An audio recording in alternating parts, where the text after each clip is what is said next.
All right, welcome everyone to MAREA, the Mid-Atlantic Renewable Energy Association.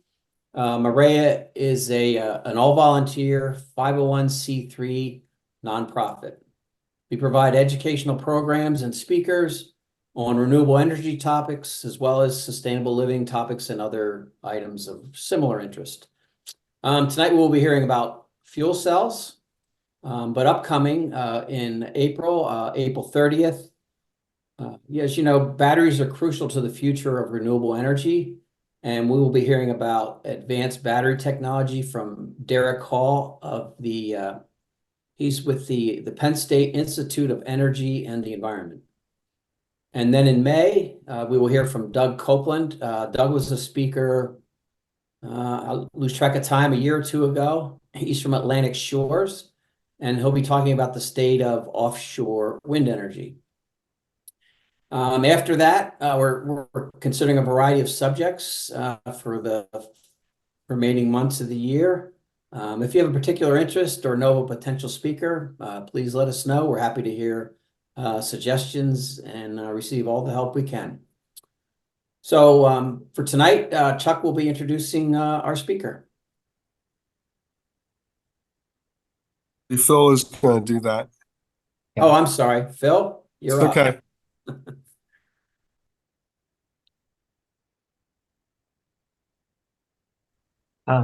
Tonight, we're pleased to introduce Jetson Juopperi. Jetson is the Director of Strategic and Business Development at FuelCell Energy, a global leader in fuel cell innovation based in Connecticut. Jetson is responsible for market strategy development efforts across the company's diverse fuel cell and electrolyzer product portfolio. Jetson holds a bachelor's degree in chemical engineering from Northeastern University and a master's degree in data analytics from Penn State University. Welcome, Jetson. Thank you very much. I appreciate the introduction. I appreciate the opportunity to talk to the MAREA audience tonight about fuel cells. It's hard for me to know exactly how familiar folks are. There's probably quite a range of familiarity with fuel cell technology. I know before I joined the industry about 2 years ago, it was a concept completely foreign to me. So I'm going to try to keep this high level enough that folks from the outside are able to sort of understand the core concepts, but then also dig into the details where I think it's maybe relevant to this audience. And if I gloss over anything or need to get in any more detail, I'm happy to stick around for some questions afterwards. So I'm going to jump right in. Just a quick view here about how I'm going to proceed. I'll quickly introduce how who FuelCell Energy is and what we're providing in the fuel cell space. I'll give an overview of the core technology here, fuel cells and electrolyzers. They're very closely related, but they are distinct. Talk about what their relevancy is, what they're relevant for, and it really all circulates around the hydrogen economy, this sort of buzzword that folks I'm sure have heard, but hopefully I can give a bit of insight too. I'll provide some information on some of the applications folks could see in the industry for fuel cells, both large, small, and some of the sort of more novel or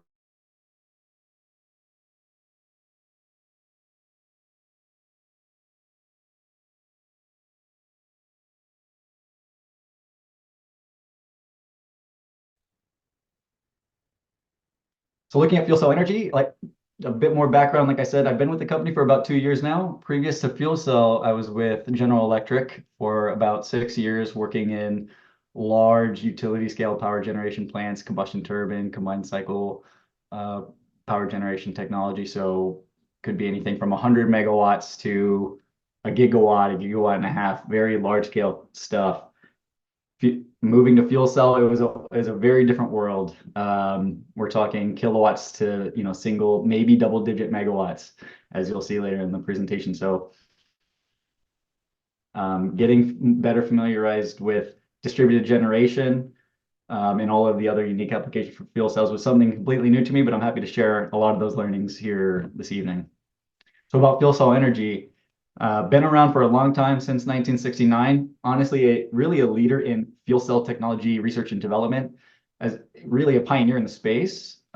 supported a lot of the early research into fuel cells for space shuttle applications, as a means to produce power on some of the space exploration missions using hydrogen, all the way through to sort of the modern era. About 20 years ago, we kind of pivoted from being a pure R&D company to a public, commercially oriented organization where we're installing fuel cells for both distributed generation applications behind the meter, as well as a lot of utility scale fuel cell power plants as well.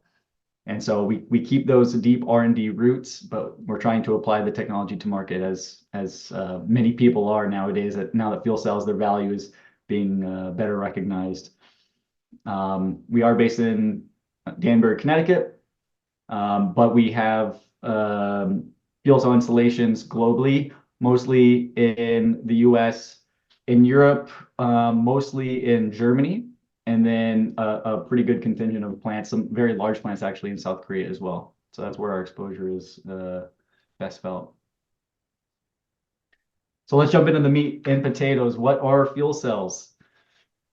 So the core concept behind a fuel cell is that it is a power generation technology that uses a molecular fuel in the form of hydrogen to produce power without combustion.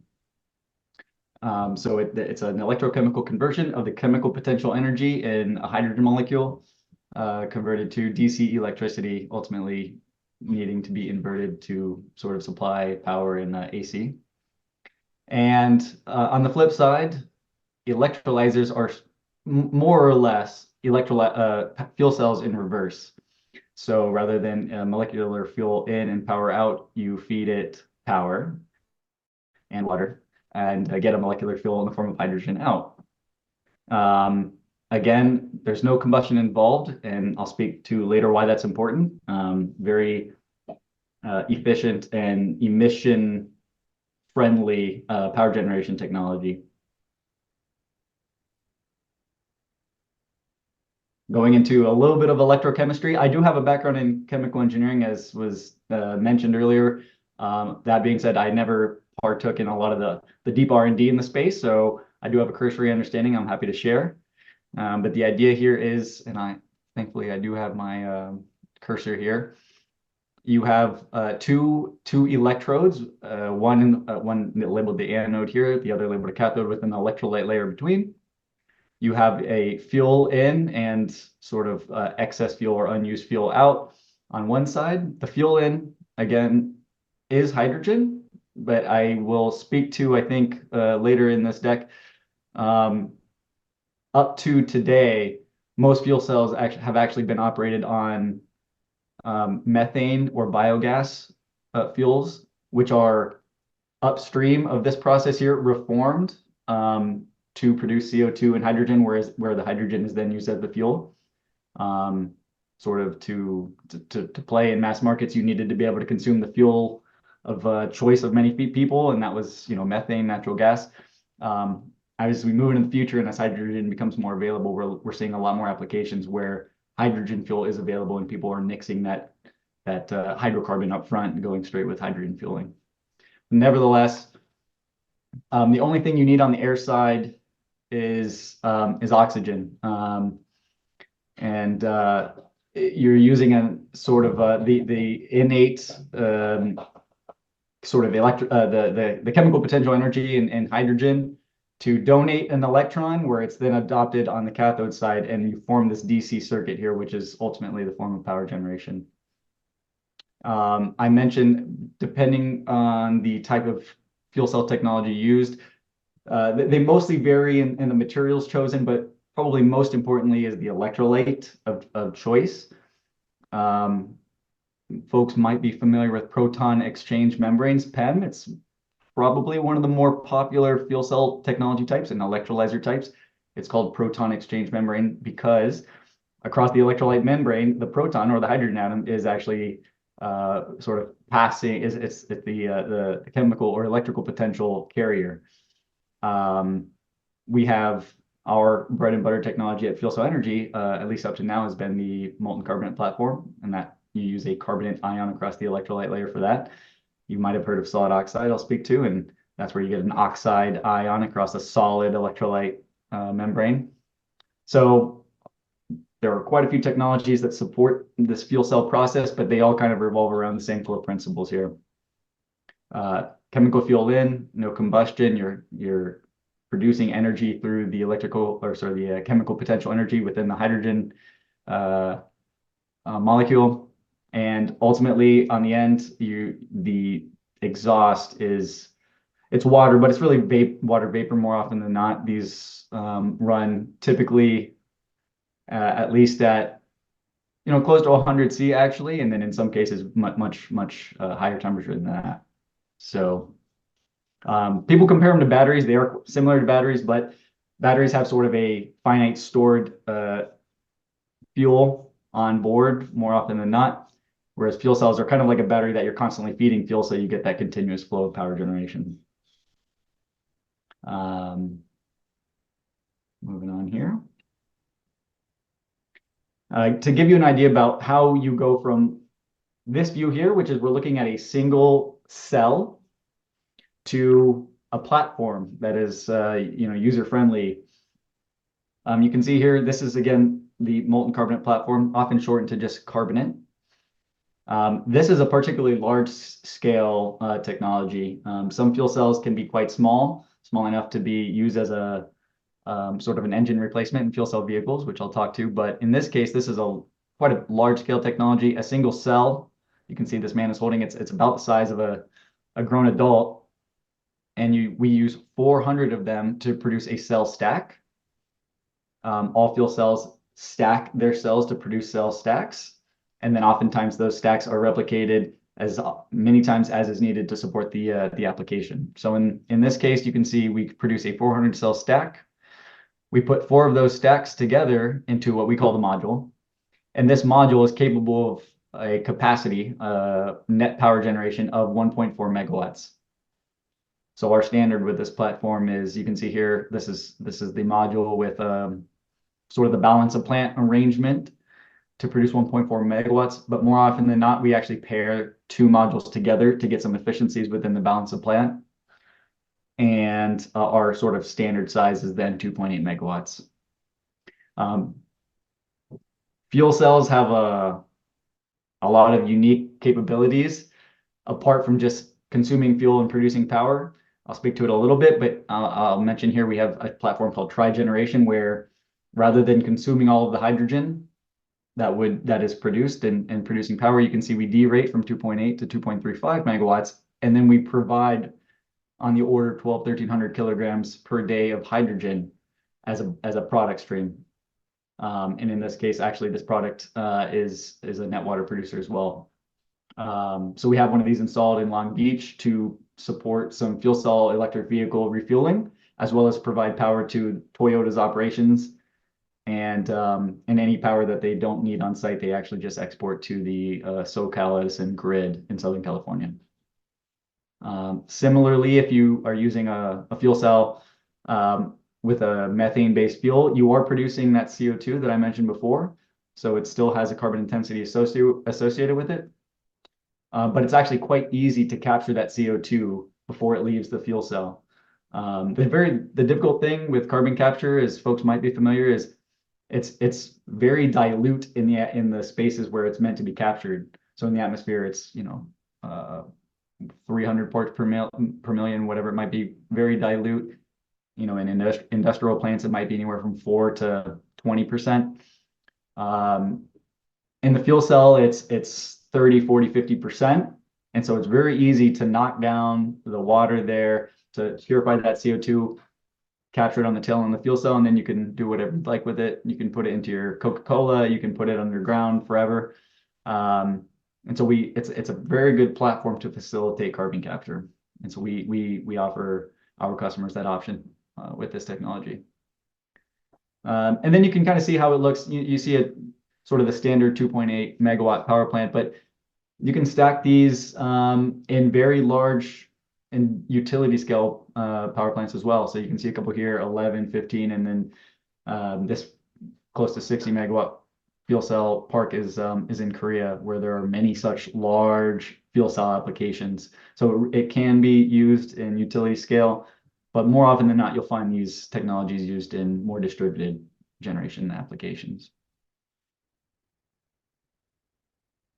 Looking a bit more into the electrochemistry, since I explained it earlier, I want to just mention the internal reforming element here. So if you want to use a fuel cell with a methane-based fuel, you can do that. You can do it with biogas as well. So if there's CO2 content in the fuel, that's not an issue. There's an internal reforming process where we introduce steam into that fuel feed as well. There's a reforming apparatus that helps to split that CH4 molecule into CO2 and hydrogen. This is all sort of happening steady state all at once. So I'm going to the cathode side now to explain that you're getting oxygen from the air. And in this case, we actually do use the CO2 for the carbonate ion across the electrolyte. So for the carbonate platform, you do need CO2 present in some form or another, mostly from the fuel. But it's taking the electron in the presence of oxygen and CO2 to produce the carbonate ion to pass electrons across to the anode, and then that completes that electron circuit. And on the anode side, you are left with water in the form of water vapor, steam, some CO2, and then the electrons.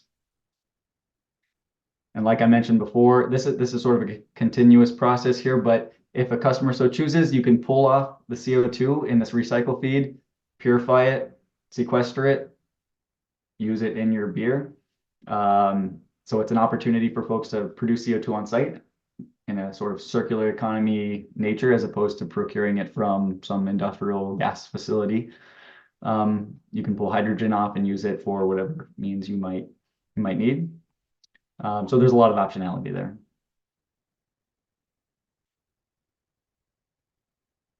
I'm not going to dwell on solid oxide all that much. I'll mention that solid oxide is a newer technology to fuel cell, at least.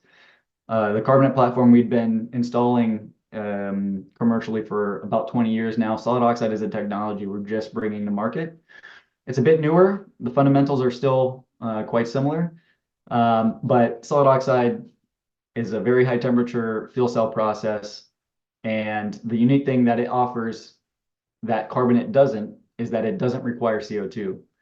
The fact that the carbonate uses a carbonate ion in the electrolyte means that it needs CO2 in the process somewhere. And that also means that it's capable of the carbon capture stuff. In this case, solid oxide doesn't use carbon atoms at all in the process, and therefore it's a great option for just pure hydrogen fuel. And you can see here, the other thing is that it's also a much smaller product. You saw the big, I think it's about 13-foot cell stack for the carbonate. The cell stack for the solid oxide, I actually don't have a picture in this presentation, but I think it's about 13, 14 inches. So it's a much more compact, energy dense design.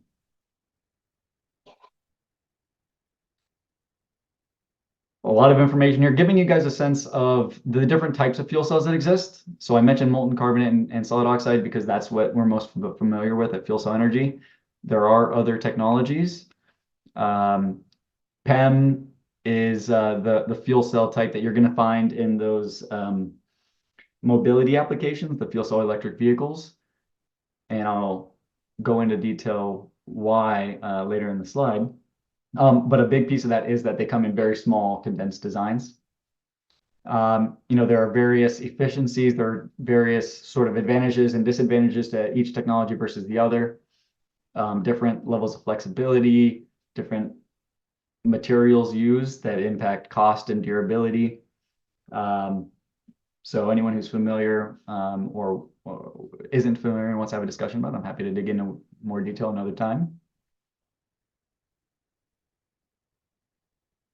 But what I want to leave you with, just in talking about fuel cells from a technology perspective, why they're relevant, the fact that they can use hydrogen as a fuel to produce electricity without CO2 emissions, that's probably the most important aspect here.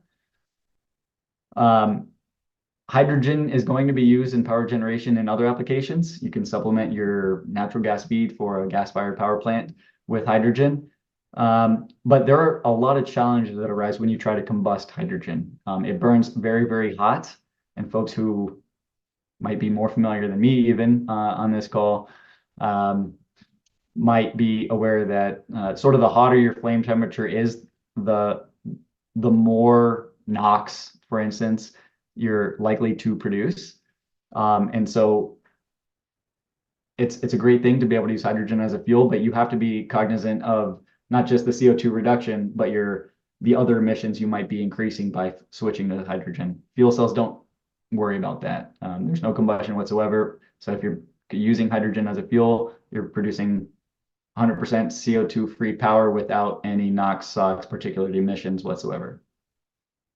But even if you do in the interim need to use a methane-based fuel, hydrocarbon fuel, you're able to do it at very high efficiencies with fuel cells. In fact, I want to mention here the electrical efficiencies. And in fact, these are a little bit low. For solid oxide, we can get as high as 62% LHV efficiency. That's on an electrical basis, not CHP. Combustion technologies are generally in the 30s to low 40s.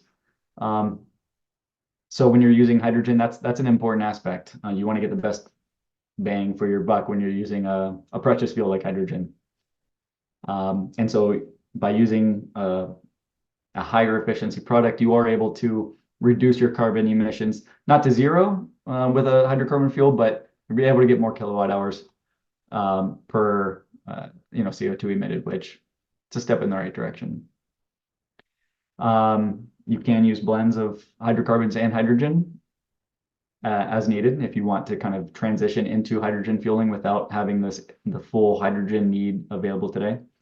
And because there's no combustion, it's a sort of that DC circuit. It's very quiet. I'll show you some pictures. We've got fuel cells installed. There are residential applications, but there are very large fuel cell installations installed very close to homes, and there's no sound concerns.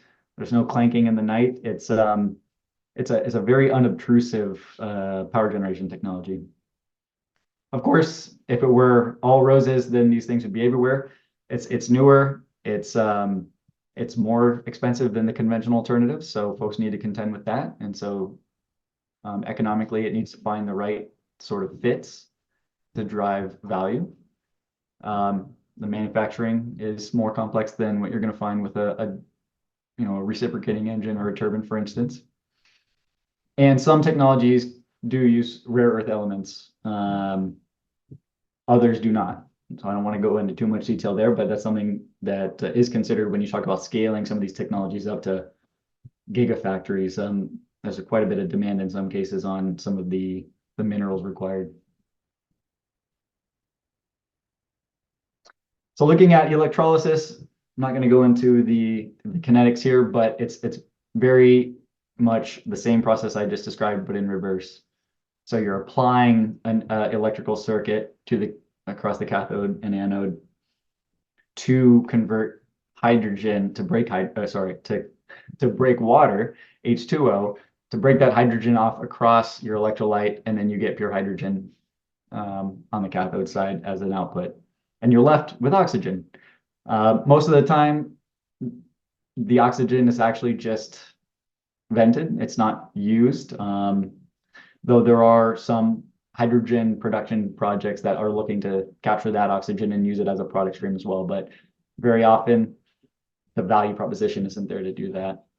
It's a very difficult gas to handle, and the pricing often doesn't justify handling it. A lot of different technologies, chemical architectures to support electrolysis, just like in fuel cell mode, each with pros and cons. I think on the next slide, I'll go into that. But what's great about this technology and why it's relevant is this is sort of the most straightforward means to produce low carbon hydrogen.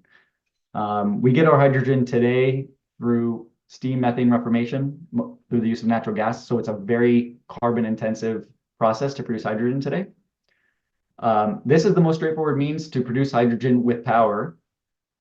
And the carbon intensity of that hydrogen is then tied only to the carbon intensity of the power being provided to the electrolyzer. So if you're using solar or wind, for instance, as most folks aim to do with this technology, with low or zero carbon intensity, then the resulting hydrogen is low or zero carbon. If you're going to use power in the state of Wyoming or somewhere with a lot of coal, and you're going to use grid power to electrify your electrolyzer, then the resulting hydrogen isn't going to be very low carbon at all. And so that is a huge consideration as folks look to apply this technology to the market.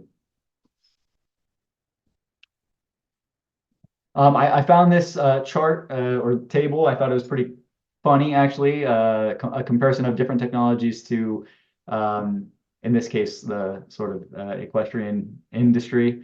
The three most popular technologies are shown here. Alkaline to the left has been around the longest. Proton exchange, membrane, PEM has been around less long, but it's been around a while. And then solid oxide is sort of the newcomer.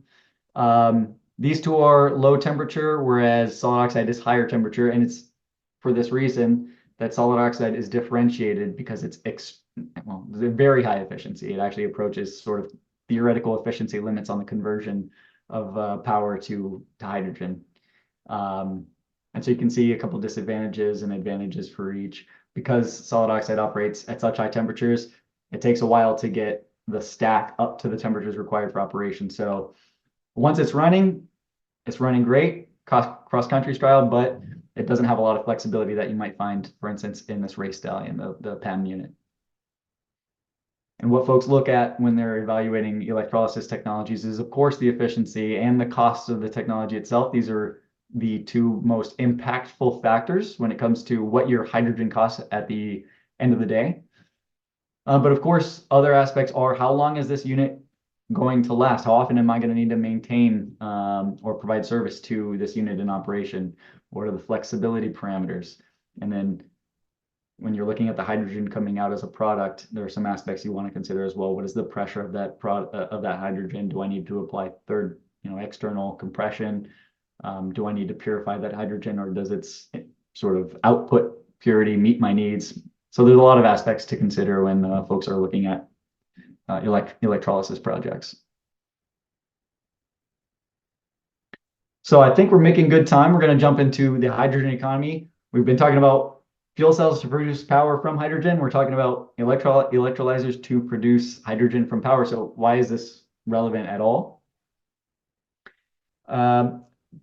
I think this is kind of a unique little Venn diagram type view here. Hydrogen is important for a lot of reasons. We're going to talk about some of its uses today and uses in the future.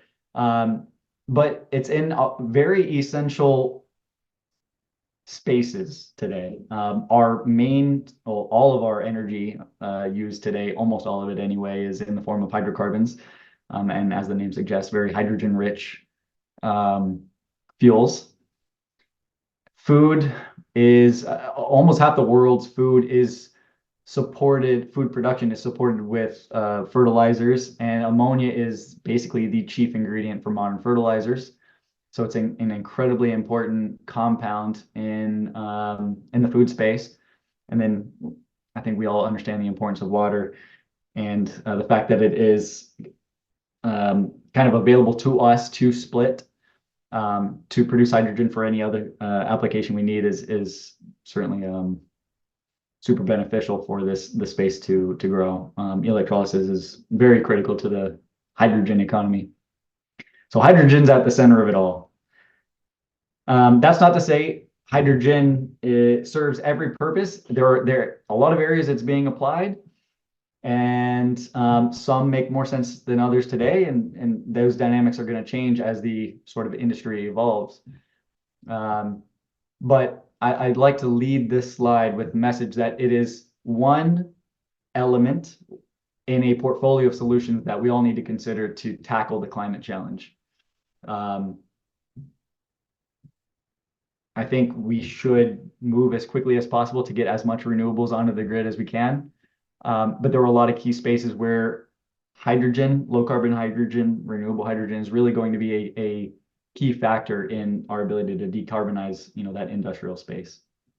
So this is from the DOE. I think it's a really neat chart. You gotta get familiar with a little bit, but you've got how hydrogen is impacting different spaces here. And I've highlighted or boxed a few sections that I think are particularly important. You've got the electrical grid infrastructure with renewables, nuclear, and sort of conventional means. supporting the grid, but then also being used to produce hydrogen to impact each of these spaces here. Transportation, I'm going to give some insight to. Hydrogen is going to play a big role in the transportation space, not just in sort of light mobility, but you think maritime, shipping, aviation, are going to be very important there. And syn fuels is relevant here as well. Folks might be familiar with the concept of SAF, sustainable aviation fuel. Most folks think that the way to decarbonize aviation isn't through using hydrogen directly, but in using renewable hydrogen with captured CO2 or through other processes to produce syn fuels, lower zero carbon fuels that are more or less drop-ins for pre-existing fuels. So you don't have to change out your entire sort of airline infrastructure. You can use the same engines you have today, but with low carbon fuels. And that might be the more cost-effective means of decarbonizing space. So definitely something to keep your eye on. Ammonia, fertilizer, you need hydrogen in the space. We use a lot of it today, and we'd all be better served if we could decarbonize the hydrogen used in the space. And then, of course, heat and distributed power is kind of touching on the fuel cells that I mentioned at the top of the presentation here. A little bit of backdrop here too as well. So we've got almost 4 gigawatts of electrolyzers installed globally, and that is set to grow quite dramatically here over the following decade here. A lot of fuel cell buses in circulation in the US and in Europe, and some in Asia actually. I think this is up to 18,000 fuel cell cars. This is in the US. This is the US number here with 50 some odd hydrogen refilling stations. So just contextualize where hydrogen's at today. Might be interesting to compare this in just a couple of years.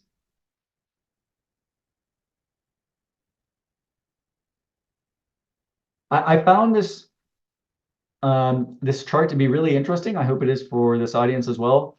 And it looks at where hydrogen is used today and where industry experts believe hydrogen will be increasingly used through the course of the decade. You can see ammonia is essentially the chief industrial use for hydrogen today. It's going to remain an important demand hub for hydrogen and actually grow over the course of the decade. That's fairly sort of ubiquitous in the analyst reports I've seen. Methanol is another compound that requires hydrogen and will continue to grow in importance. It's really interesting to see that the iron and steel industries are going to increasingly pivot to hydrogen in their production processes to help decarbonize that space. It's a very dirty space that could certainly be benefited from low carbon hydrogen. Refining actually does use hydrogen today, but you might notice it's actually one of the few, maybe the only sector here that is actually declining in demand. And I think that becomes even more dramatic as you look from 2030 to 2050, as some people believe, and I hope to be true, that the refining sector and just oil and gas sector in general kind of continues to contract as we see sort of cleaner technologies come to fill the gap. Transportation, syn fuels, in many cases, those go hand in hand. Power generation growing pretty dramatically from very little hydrogen use in power today. And then in buildings and residential heating and things like that, looking to be a small player, but growing.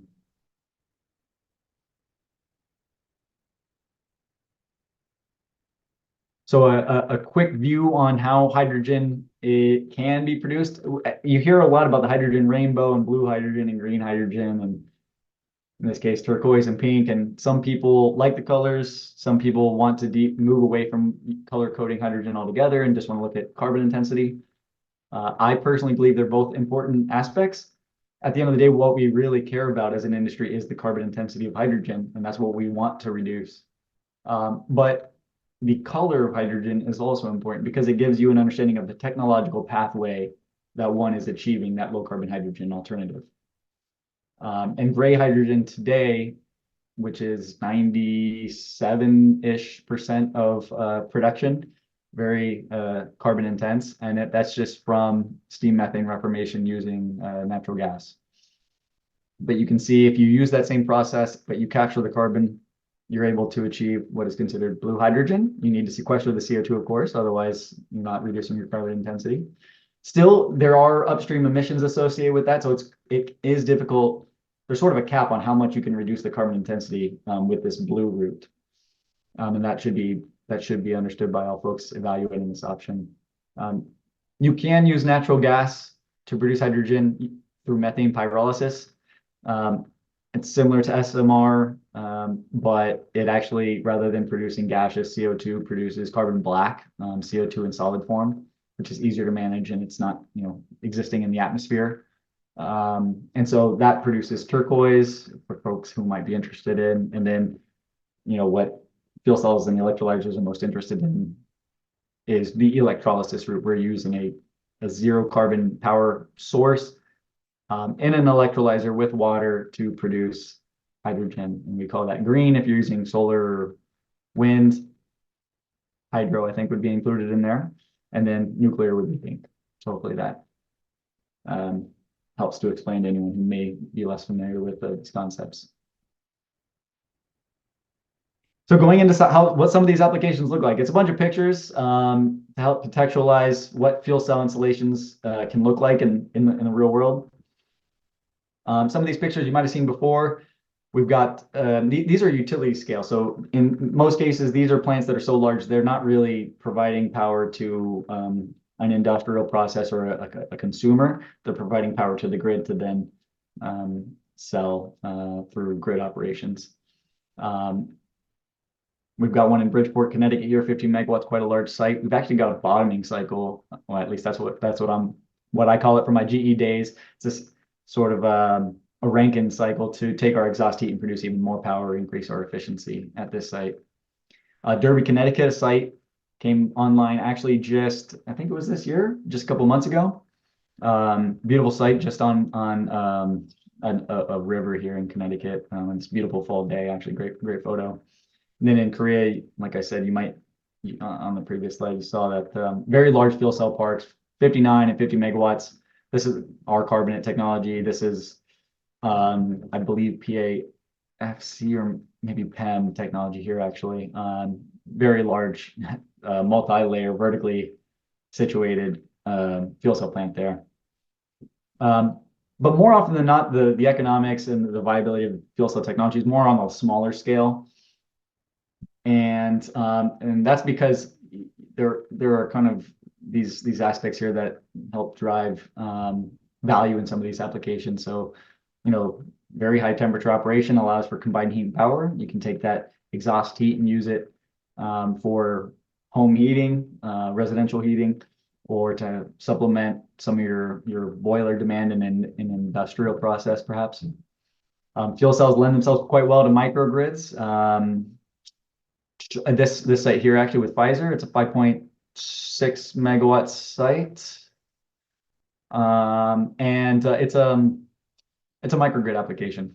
I don't have a huge history in microgrids, but I understand they do benefit from having some base load type generation on them to help drive stability. So for that reason, fuel cells are certainly a viable option and should be explored. And in this case, it supports a Pfizer vaccine manufacturing and research and development facility in Connecticut, which we're quite proud of. I mentioned before, the fuel cell technology and carbonate in particular runs very well on biogas.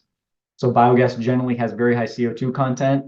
In many cases, folks need to go through an expensive, cumbersome process to upgrade it to renewable natural gas so that it sort of meets pipeline grade specification. For fuel cells, you don't need to do all that. You do need to remove some sulfur compounds, which would cause damage to our catalysts, but you don't have to go through the expensive process of removing the CO2. And for that reason, we've got actually quite a few projects that use biogas. And you can see one project here in California. It's a great solution because we can use the biogas being produced. We're keeping it from being flared. And then very often, more often than not, these are in CHP mode because the digesters that produce the biogas can use that heat. And we're actually at a very good temperature and thermal profile range to support that digester operation. And then I mentioned we can produce CO2 as a product stream if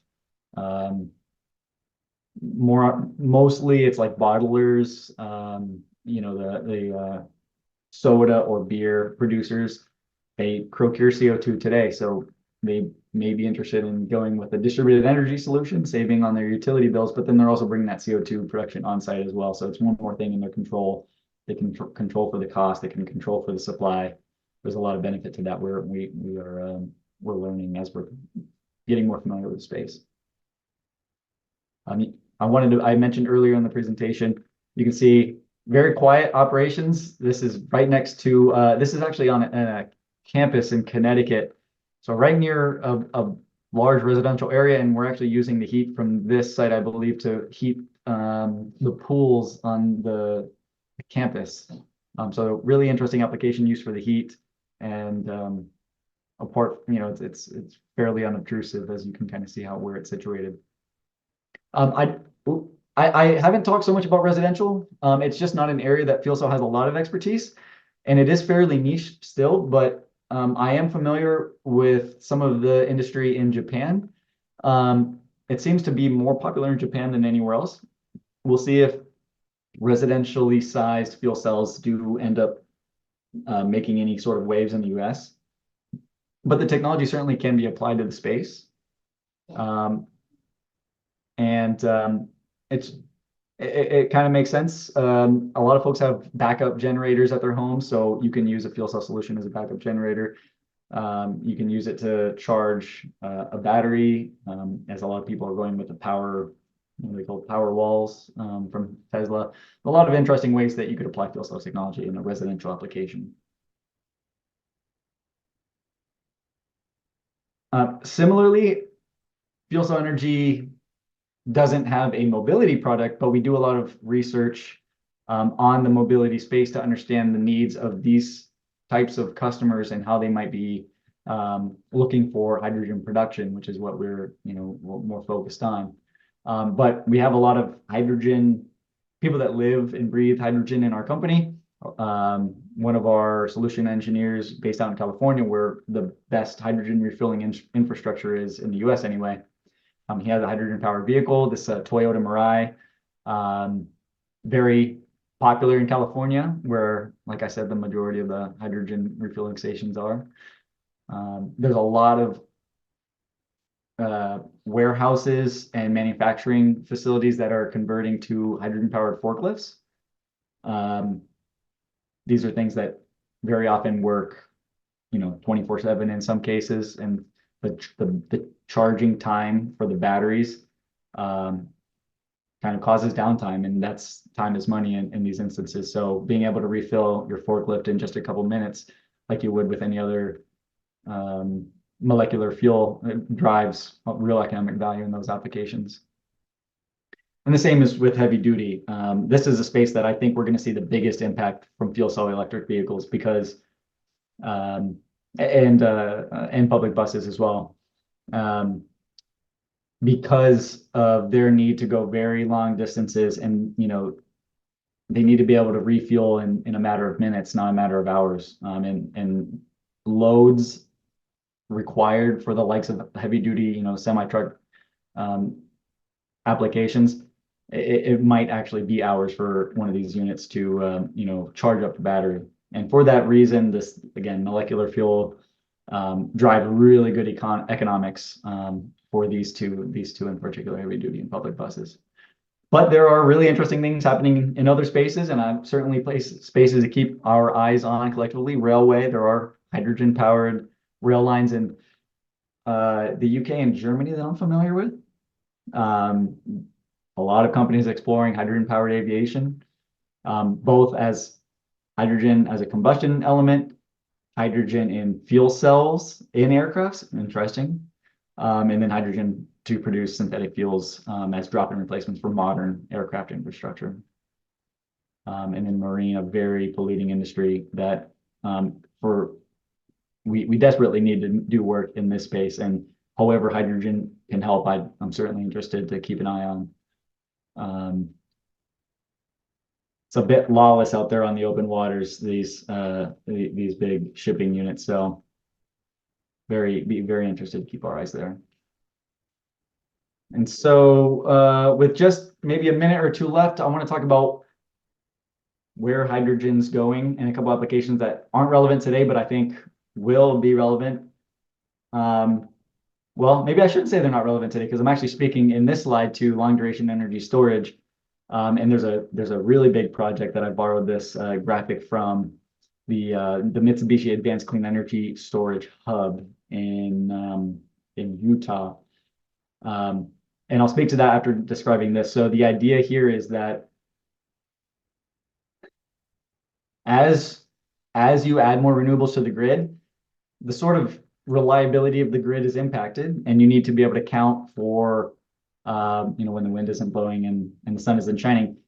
And similarly, when the wind is blowing and the sun is shining, you need to be able to use that energy. And very often in California, at least, you experience the duck curve, where there's more renewables providing electricity to the grid than they have a need for.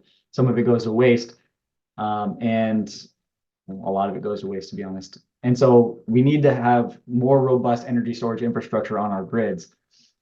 So far, batteries are serving an important purpose here, but they have limitations. And you can see on this graph here, sort of a little bit of an overview of what energy storage technology is advantaged across storage capacity and discharge time. And so batteries are really good when you're charging them maybe multiple times a day, discharging them over the course of minutes and hours, but they don't have very large storage capacities, and they do not like to be holding on to that storage for days, weeks, months at a time.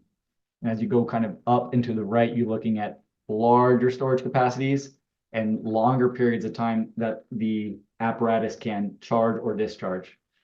And when you move up into the right, you really need to get into molecular energy storage, because batteries are simply not going to be the solution. And as we get more and more renewables on the grid, the need for long duration energy storage, as it's sort of named, is increasing.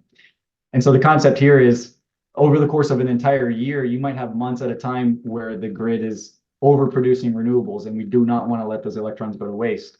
So you're using an electrolyzer, high efficiency, getting the most hydrogen you can from each electron that would otherwise go to waste.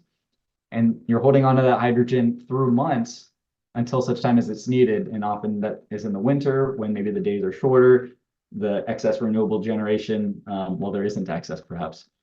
And so there's actually a need for incremental generation on the grid. And so then you can use that stored hydrogen to supplement the grid during that time. And how that looks is kind of like this.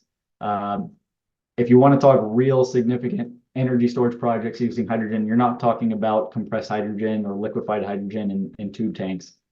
You need large areas to pump, millions of kilograms in some cases of hydrogen for long periods of time. And so in Utah, they're actually underway in using a salt dome underground cavern for hydrogen storage, specifically for this application. So I think this is, everything I've read suggests that this is going to be a huge game changer in our ability to add more renewables to the grid and keep that reliability up. So definitely a space to keep our eyes on here. And fuel cell technologies and the electrolysis technologies, cost optimize, performance optimize, are going to be really important for the optimization of that long duration energy storage puzzle. Where hydrogen's going, it's expensive today. Clean hydrogen, I should say, right? We might be familiar with the Department of Energy's goal to get down to $1 per kilogram in 1 decade, which I think would be in 2031. To do that requires a lot of work. You can see here, this is sort of an example of the cost of hydrogen produced through electrolysis. And this example is looking at something between $5 and maybe $8. And the breakdown is such that usually half to 2/3 or more of the cost of that hydrogen comes from the cost of electricity. to power the unit. There's a capital cost aspect and then operation maintenance of the unit as well. And there's a lot of nuances here, and the variables go vary quite a bit as you look from application to application. But the important thing is here, for us to meet these targets, we need to get the cost of electricity down. I mean, everyone would like that, of course. But what we can do on the technology side is to get our costs down through deployment and research and development in the space, and then get the cost to service the units and to maintain them over the course of their 20, 25, 30-year operational lives. And we need to get that cost down as much as possible. And it's going to require quite a bit of effort from all the players in the space to be able to achieve these DOE targets.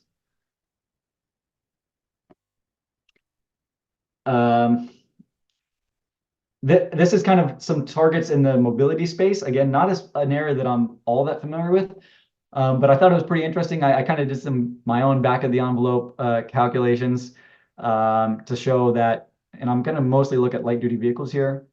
You know, there's a need to get the cost down.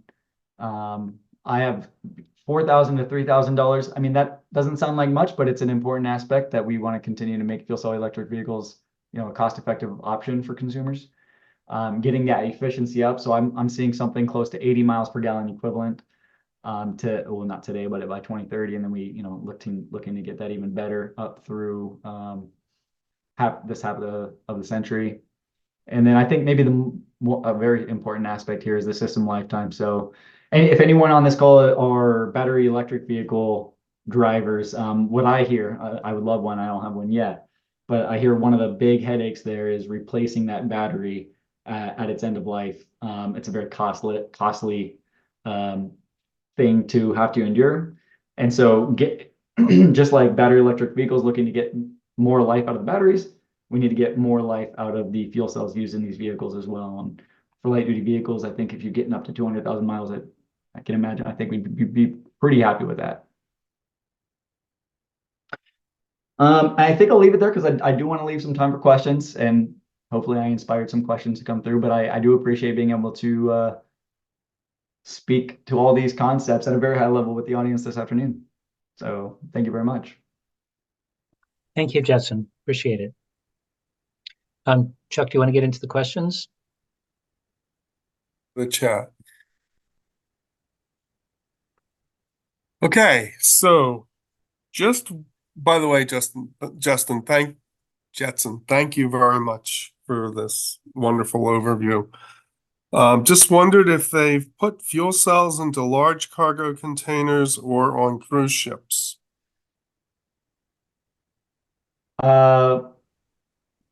The large cargo container, is that asking for like how they're moved around the globe? I'll just mention that. I think putting it in large container ships. Oh, I see. Yeah. They're looking to do that. In fact, there's a lot of we're often reached out to, and I know of a few distinct efforts to use solid oxide technology because of its efficiency for those marine applications. So it's certainly underway. I don't know if there are any real commercial cruise ships, for instance, that use the technology today, but the research is there and the companies are evaluating the options as we speak.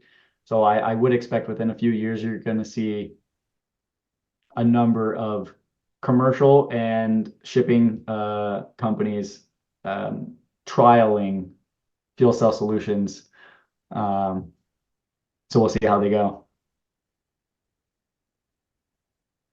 Joe, you want to get the next one? Or you want me to continue? Sure. What is the major cost involved in producing hydrogen fuel cells?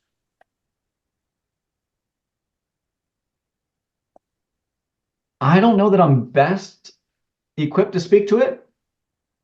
Of course, it is as I mentioned earlier in the slide, it is a more complex manufacturing process than other sort of power generation and engine technologies. And so there is a sort of a manufacturing and labor element, of course. But then the materials are themselves an area of significant cost. You can imagine especially in the case where the fuel cells that use platinum group metals or rare earth elements, the cost of materials can be a significant portion of the total capital cost for this type of equipment. So we have another cost question. Typical cost of a 1 kilowatt residential fuel cell. Oof. I'm going to give you a guess that it's on, well, 1 kilowatt, right? That's what it says, 1 kilowatt. I suspect that they're on the order of maybe $4,000 to $5,000 a kilowatt. That's probably a fair estimate, maybe plus or minus 20 to 30%. Okay, But it's not FuelCell Energy doesn't produce them, so I can't weigh in on it all that sure, I gently. understand. Can you get hydrogen delivered to your home? And is there any place in the United States you can get hydrogen delivered to your home? Yeah, well, there are industrial gas companies producing hydrogen all over the country today. I have no doubt that just about anyone could coordinate delivery if they wanted to. You need the hydrogen storage infrastructure at your home. So you need essentially the storage tubes and the compression equipment to ensure that it is stored correctly. Mostly today, hydrogen, if it is moved around in compressed or liquid form by road, it's moved at pretty large volumes. And so there's an economy of scale there. So I don't know that the industry exists to move and sell small amounts. I suspect it would be pretty expensive to do so, but certainly worth investigating if someone's really interested in looking into that.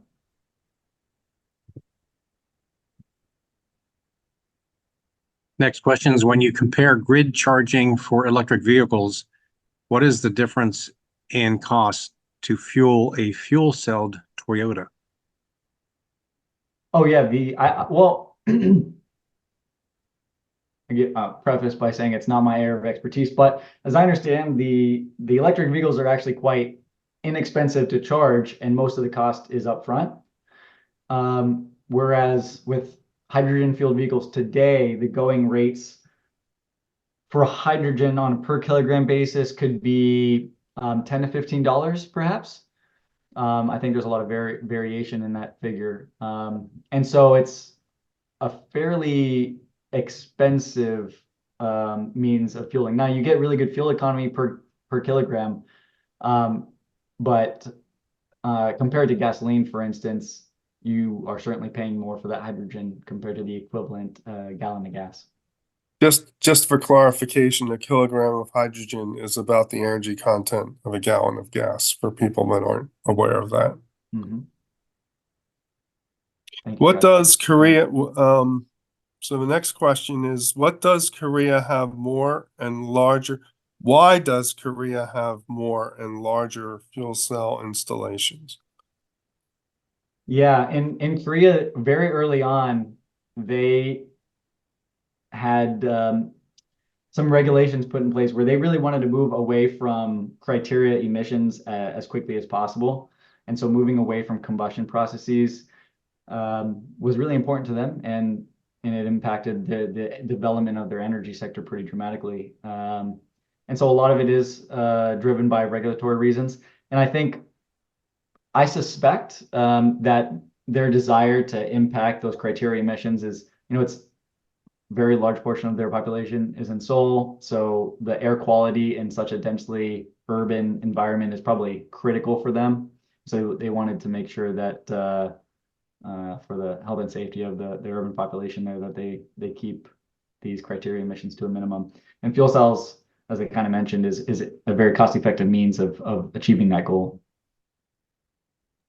So, I guess you have the next question, Joe, about hydrogen No problem. hubs. No problem. What do you know about the hydrogen hubs being proposed by the Biden administration? We track it very closely. It's still kind of early days. The hubs have been identified, of course, and there are a lot of important industrial, government, municipal players, technology providers sort of engaged in each hub. But it's a years-long process to take these hub down selections as kind of where we are today through to project development, technology selection, hydrogen offtake, hydrogen transportation infrastructure. You know, it's very exciting to keep a pulse on, but it's certainly a years-long process to go through all the planning and getting these projects developed to something that's sort of physical and tangible and that we kind of see the results of. So, but a very critical piece, I think, just to get the hydrogen economy going in the US, we certainly applauded at FuelCell, and we think it's going to spur a lot of investment and development of projects in the hydrogen space. This is an interesting question. How hard would it be to convert dirty methane-based fuel cells to clean hydrogen fuel cells? Very easy. Yeah, it's you know, there is some technological maneuvering you need to do, but generally speaking, if a fuel cell uses methane today and you have that reformer up front that converts your methane to hydrogen and CO2 and then uses the hydrogen to produce power, you know, right now you can just supplement in 10, 20, 30 up to, you know, however much hydrogen you have or need to decarbonize. But if ever you want to go to 100% hydrogen, and it varies by technology, but generally you just take that reforming element off altogether, and the fuel cell is what it was before, but without the reformer, and can use that hydrogen directly. That is a generalization, but generally speaking, it's not a very difficult task to convert to 100% hydrogen fueling for fuel cell solutions. And what is driving forecasted growth in hydrogen in power generation? Yeah, let's look at that. Oh, sorry, I'm going the wrong way here. Yes. So what you'll find is there are a lot of utilities that, you know, they're kind of looking at any and all options to decarbonize their operations. And so I think the most straightforward answer is to add renewables to their grids. But they want to evaluate all the options available to them to understand the economic implications. And so a lot of utilities in the US are piloting projects to supplement their natural gas fueled power stations with hydrogen. In some cases, they're looking at converting to hydrogen entirely for specific power stations. Now, those stations today need to be quite small because of the hydrogen available to them. The low carbon hydrogen is still limited. But a lot of industry analysts and the IEA here kind of agrees that the importance of hydrogen in the power generation space is going to grow each year as folks trial hydrogen fueling technologies. And I suppose there might be some element of increasing fuel cell exposure in the power industry as well. But like I said, in the near term, you're going to find fuel cells mostly in those distributed behind the meter applications, at least in the US. But they're going to be good for energy storage, right? They're going to be a great opportunity to augment renewables with long-term storage. Absolutely, yeah. And it's quite possible that in this chart here, they might be lumping that energy storage aspect right into the power category. Okay, how long do fuel cells typically last, and what kind of maintenance is required? So it's it varies by technology. We generally consider a fuel cell stack to be at the end of its life once its power output is at on the order of 90% of its beginning of life capacity. So if a fuel cell is rated for 1 megawatt, you install it, it's producing 1 megawatt. By the time it reaches 90%, some say 85, it just depends on what the need is. That would be considered end of life, and a service team would come to replace a stack or a module with a new one. The amount of time that it would take for a fuel cell solution to go from that beginning of life capacity to 85 to 90% varies quite a bit. Generally, the minimum is going to be 5 years, and the maximum that I'm familiar with is about 10 years. So within that 5 to 10 year mark, there's gonna need to be some servicing of the plant to replace those stacks or modules. But there's no quarterly maintenance, quality assurance kind of activity. Very little. For our plants, I think we have a 6 month and 1 year sort of routine maintenance, and that's to just check on pumps and filters and very, very simple routine maintenance. But yeah, those major overhauls, as some industry players call it, are very seldom. Like I said, 5 to 10 years between. What All are right, the Jeff. safety? Oh, sure. What are the safety concerns surrounding hydrogen? Sorry. What are the safety concerns regarding surrounding hydrogen, and will it blow up if mishandled? Well, it's absolutely combustible, and that's one of these the aspects that is of a huge importance in the development of the hydrogen economy, is making sure the codes and standards and consumer protections are developed as we go. So hydrogen is absolutely combustible. I know the fuel cell electric vehicles have very robust safety mechanisms, and the refueling stations have very stringent standards that are held to ensure consumer safety. But as with any combustible molecule, though, a fair amount of care needs to be taken when handling. There's no doubt about that. Thank you. So I'm going to ask my question, Jetson. I'm really, really interested in the secondary application of fuel cells as a way to capture carbon from a high concentration source. This is not getting enough press, in my opinion.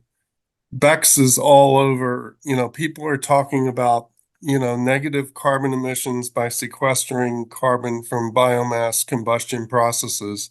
Mhm. But that's relatively dilute. I mean, that's like a flue gas concentration, and you're actually purifying biogas, which is a biomass derived carbon source, Yeah, and you're concentrating it so it's easy to capture. yeah.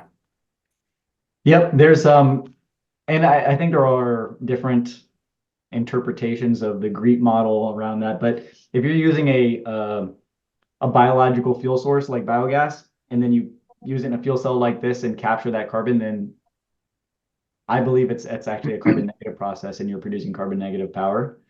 I certainly think the case could be made. But and I didn't bring it up too much in this conversation because there's so much to speak about, and fuel cell based carbon capture is extremely exciting, but would maybe require its own hour. Sure, but I wasn't aware of it at all. Yeah, it's I think folks should definitely keep an eye on this. Now, again, definitely not relevant to consumers as much as industry players. But there are a lot of advantages to how a fuel cell works electrochemically, to make very cost-effective CO2 capture. In all the simulations we run, until you get to very, very large applications, sort of mega refineries and stuff, for small to moderate sized industrial processes, consumers that really want to reduce their CO2 footprint through carbon capture, a fuel cell solution used to capture the CO2 and provide power to the host site on a decarbonized basis it makes all the sense in the world. And I've got a lot of material to share on the topic if I ever get the chance. And you put that at a water treatment plant, and then you use the oxygen for the secondary treatment of the water. Yeah, that's interesting. Rather than just venting it. Yeah, yeah. Worth exploring. So again, the whole concept of thinking in systems and looking at synergies to lower overall cost and increase valorization. I think fuel cells have a lot of opportunity in that space. I agree. We have a couple more questions here. How many fuel cell stations are there in the US? The hydrogen fueling stations or fuel cell power plants? The hydrogen fueling stations, I believe, on the order of 50, low 50s today. Don Mostly in Bucci actually California. answered. He said 120. Is that at least 120 full auto-sized filling stations? Don Bucci is a former engineer at Air Products that pioneered hydrogen applications. So Okay. Don, welcome. I'm glad you're here. Hi, Chuck. It's good to hear you guys. Yeah, I'm glad you could join us. Well, I couldn't miss this one. No, your discussion, you did a real nice job of presenting the information in a manner that I think a lot of people out there would be able to understand. And your integration concepts are things that we hadn't carried this far yet. But the grid stabilization with all the renewables and hydrogen as the battery backup in the ground, we have a salt storage. I think there are salt storage domes already. But that integration concept is we missed it. We didn't think about that. We were so concentrated on, and Phil and Chuck, you probably did too. You drove the fuel cell vehicles we had up there at the the Maria meetings, right? Yeah. So I'm curious, have you done any work at all with Toyota? I heard you mention Toyota earlier, and they're right on the hydrogen pipeline out there on the West Coast. I'm assuming that's the Toyota plant you were talking about, the one up in Southern California. Yeah, that's right. Yeah, they're right there on the hydrogen pipeline, and I'm wondering if you have any updates to, what Toyota might be doing in the the industry. I know I've ridden in buses and I filled Schwarzenegger's hydrogen fuel cell cars and those kind of things, but I'm wondering if Toyota is stepping up their production of the fuel cell, if you know that yet. I am not familiar Okay. with where they're at on the production for the fuel cell vehicles. And I can't believe I took it out because I actually had a great picture of the Toyota project. And actually, maybe I'll just go to. Well, Phil can send you a couple. He's sitting in the driver's seat. Yeah, it's this tri-generation application here where Yeah.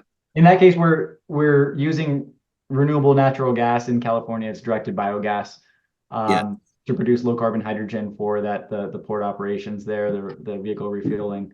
And what is unique for them is, in a place like Los Angeles, water is actually a pretty important feature in the fact that we're able to produce power and produce hydrogen and all this, and actually produce a significant amount of water for the port operations using a biofuel. It just checks all the boxes in the world for them, and they're it's an application we're extremely proud of. I'm glad to hear that some folks on this call might have been able to see the operations there. It's pretty incredible. And the point about the CO2 capture is another one that, years ago it wasn't as important as it is now, and it should continue to be important. But your point about the CO2 capture with the higher concentrations, right on, out of a reformer, it's about 12%, and so to get it out of to recover it there. But the way you're presenting it in yours is a very, very interesting concept about trying to recover the CO2 at that point. He's at 40%. 40. Oh, I know. But out of Yeah. a reformer, it's around 12. So, I mean, if you're Yeah. at 40%, well, Chuck, I do. it'd be a hell of we've a got lot the- easier getting it. Wow. We've got That's the whole plant designed, and we can get it to 99.99 whatever it's needed for even food and beverage applications, and Yeah. still be producing on the order of 1.3, 1.4 Well, megawatts of our plant. Yeah, that's right, because you're burning the methane, so it's all CO2. Right. Yeah, and we're able to. In this case, we're looking at 20 metric tons a day of production, but we've explored a lot of very large scale designs that look at very significant amounts of carbon capture. But again, Jetson, nobody's talking about this. Yeah, no At kidding. least, Well, at least, once a lot of this, Trigen is out there operating today. Carbon recovery is something, and carbon capture is, it's something that we are talking actively with in a lot of different applications, but it's not there in the field that someone can go touch and feel and experience. Yeah. But we're very close. So I suspect once it's out operating commercially, you'll start to see a lot more press. okay. We actually have a Jim has his hand up, perhaps a question or contribution. Jim, do you want to unmute your mic and talk? Whoever you are. I can't see the hands, but the moderator said Jim has his hand up. Anybody there that's named Jim? Well, I guess Jim left. Are there any other questions from the audience? I think we wore him out, Jetson. Well, I really do appreciate the opportunity to chat with this audience, and I appreciate all the great questions. I'm sorry if I wasn't the expert to speak to all of them, but I hope I left everyone a little bit more knowledgeable than we all started. Oh, Jim actually wrote his question. What is the difference between methane and hydrogen? I'm not exactly sure what he's asking. But I'll let you answer it, Jetson, then maybe I can chime in as well. Well, methane is I might have had it here somewhere. Methane is CH4. It's the sort of the simplest hydrocarbon, the fundamental hydrocarbon. When used as a fuel, it releases CO2 because that carbon atom has to go somewhere, as those hydrogen atoms are released from the molecule for energy. Hydrogen has no carbon atom involved. There's chemical potential energy within an H2 molecule, and fuel cells are the means of pulling that energy out and producing electricity from the inherent chemical potential energy in the hydrogen molecule. So, well, I think he wants to know the difference between the energy content of methane and hydrogen. I've got some So really I good happen charts to on that. know I that. didn't include them here, yeah, but yeah, there's a lot of ways that there's volumetric energy density, there's mass energy density. There's a lot to So understand. the mass energy density is 50 kilojoules per gram for methane and 120 kilojoules per gram for hydrogen. Hmm. So it's 3 times on a weight basis Mhm. in energy content. I don't have the numbers off the top of my head on a volumetric content, but I know you have to flow 3 times the volume of hydrogen at the same pressure as natural gas to get the same power from a turbine that's designed for running natural gas. Right, yep. But there are That's an important turbines that are aspect. designed for running hydrogen, especially in refineries. And GE has turbines that run on pure hydrogen or any mix of hydrogen from 20% to pure. Yep. And they can, so it's a loaded question as to whether or not the volumetric energy density of hydrogen is a problem or not. Just depends on what the turbine is. Absolutely, yeah. And that's an important aspect, Chuck. I'm glad you brought it up because we generally we generally speak in terms of volumetric flows for the gaseous fuels. And if you're using 10% hydrogen by volume in your gas turbine, for instance, you're actually only achieving 3 to 4% decarbonization because of those volumetric and energy density calculations. So you need quite a bit of hydrogen to make a dent on your carbon intensity for those things. And you can't just put that much hydrogen in a natural gas pipe because you can't, the pressure will be too high. Well, it's not my area of expertise. I didn't think it was a pressure question. Probably pressure plays a part, but because of the size of the hydrogen molecule being so small, there's a lot of opportunities for leakage. Hydrogen can get through just about any space if it's not completely sealed. But then also the materials that the pipelines are made of are subject to embrittlement with high hydrogen content. So there's a lot to consider as utilities are evaluating what level of hydrogen they can take into their existing infrastructure. Yeah. Any other questions? Thank you so much.